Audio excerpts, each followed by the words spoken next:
This is Frank Mullen. You're listening to Audio Annihilation. Listen, stay brutal out there. And if you want to get into this and you want to play brutal music, do it. Never let anything stop you. And you never know, man. Maybe you do it for 30 years.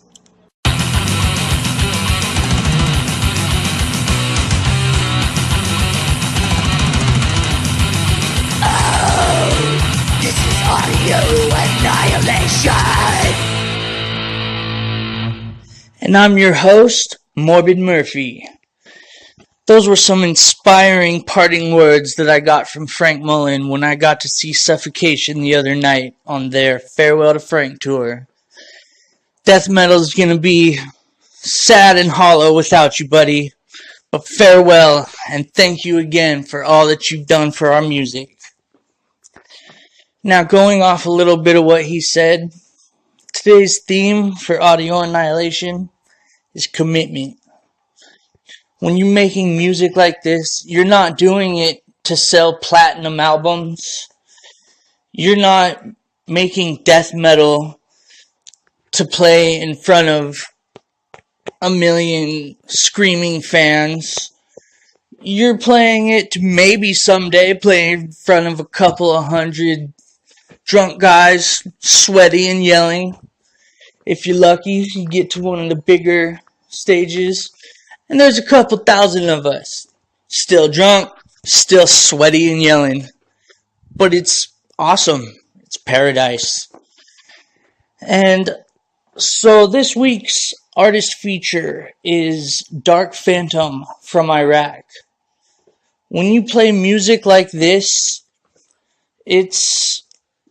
you have to be committed to making it where they live, because if you're not committed, you'll be scared out of it.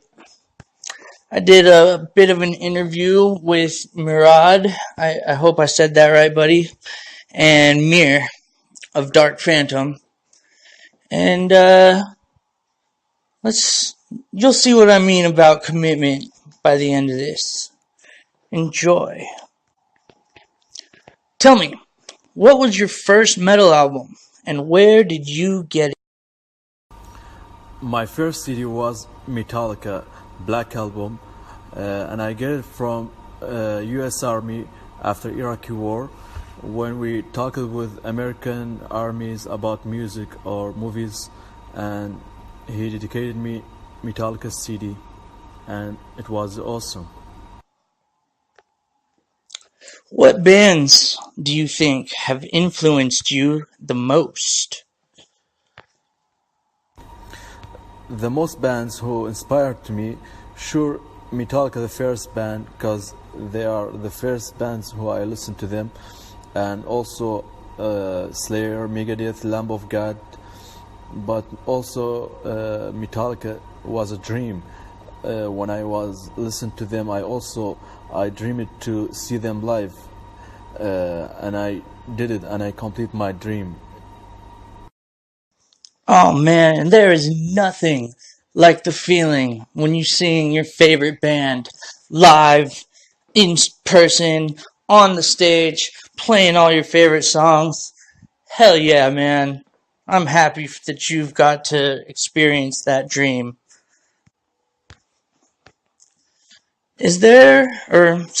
When did you first start playing your instruments and doing vocals? I started playing the guitar about 10 years ago and started practicing vocals shortly after that. Is there a metal scene where you live? And if so, what's it like? I couldn't say there's a scene, however, there are a few people who listen to metal, but it's just not enough to call it a scene. And now, a question that many of my listeners, some of my family members and friends have all asked. You write and perform anti-religious, anti-political songs, death metal even, in an area of the world known for fundamental extremism. Can you tell us about some of the hardships that you faced as a band because of this? As a band, we write about politics and religious corruption, and certainly it is dangerous because politics and religion is the red line here in this country. We've gotten threat letters on social media and real letters thrown into our houses saying that if we don't stop this music, they will have us killed, but it's unlikely that we will ever stop, and we're gonna go for it. That's heavy. It's about as heavy as that. There's a reason they call this heavy metal, and it's because of guys like Dark Phantom. Thank you so much for taking the time to do this. Thank you very much for wanting to work with me and letting me feature you on Audio Annihilation. Now, before I get into the review portion, here you go, listeners. I'm going to give you their song, Nation of Dogs, the title track.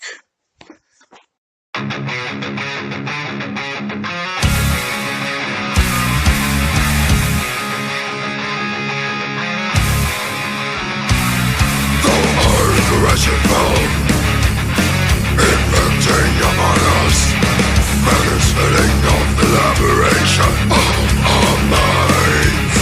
Manful beggars, prostitutes of attention, thou shalt reap, shall invest, shall endure.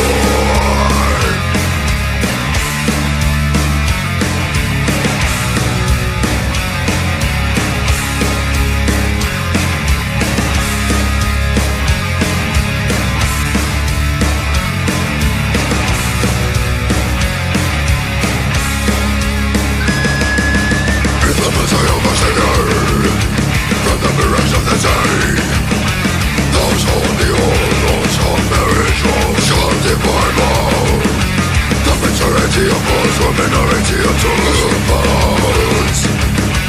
This is the way it is, the way you are, the way you will be. A nation of dawn. Now I rub ourselves of hatred and heathen believers. Vaporized by the souls of a fallen human show. Like birds dwelling in the sandstorm of thy heart. And claim give thou its granted unto our world. May you never endure. May thy breed disintegrate. May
And that was Nation of Dogs by Dark Phantom. I'm going to do kind of a shorter review than normal. I had a track for track one recorded for this, but I want to play you one more song off of it. So I'm just going to do the first 4 tracks here. I first stumbled over Dark Phantom on YouTube about a year ago. Rooted in death metal, they also combine elements of thrash, some power metal riffs, and elements of more traditional music localized to their area of the world. It takes true bravery, real commitment to create music in Iraq where they're doing so. They can be labeled a heretic, a blasphemer, and worse could happen to them. Dark Ages. It's mystical 21 seconds of Middle Eastern music, just creepy enough to make you jump out of your seat when it switches to the next track. New Gospel will almost give you whiplash as you immediately begin headbanging through it. Dark Phantom is pissed. They want you to know it. Every instrument is played 100% perfectly. You can tell that New Gospel is a song that means something to this band. We come upon the title track, Nation of Dogs. Oh, so good. Only 3 tracks in. It sounds like I feel what a Monomarth would sound like if they decided to make a thrash song. The clean vocals in it are a very welcome surprise, and they're being sung in a more traditional Middle Eastern fashion. It's something to make this song and the other songs in it with clean vocals just stick out among other death metal bands brave enough to also throw in some clean. The vocals seem a bit dry, but they still sound good. Judgment Call begins with the catchy riff, mystifying clean vocals, and insanely emotive drumming. I can't get over how awesome the clean and growls go together in every fucking song that they are in. You can tell that this and every other song was well thought out and well written. I think that this song, while not the most complex or technical, is the best instrumentally. The way they combine heavy metal and Middle Eastern folk music is truly something to behold. Now a couple of notes. Unholy Alliance. Really sick song. I think the solo could have been a little more finely tuned. That's my only gripe about the album. My favorite song, and the song that I'm about to play for you now, is State of War.